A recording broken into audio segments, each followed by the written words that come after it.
एखन बनारस में छी आ गंगा घाट पर छी।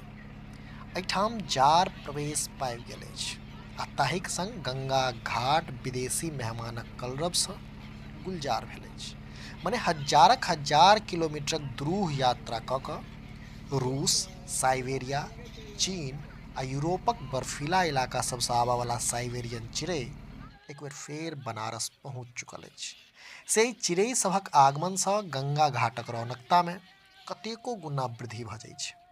हमरा लोकनि जनैत छी जे भारतक नदी आ झीलक कछेरमे प्रवासी चिड़ै सभक आगमन अक्टूबर माससँ शुरू भऽ जाइत अछि आ मार्च मासमे जखन एहिठामक मौसममे गर्माहट आबऽ लगैत छै तऽ ईसभ फेर वापस घुरि जाइत अछि। मिथिलामे सेहो ई चिड़ै सभक आगमन होइत अछि आ तेँ तर्क इहो छै जे इएह प्रवासी चिड़ै सभक स्वागतमे अपनासभ ओहिठाम सामा चकेवा मनाओल जाइत अछि।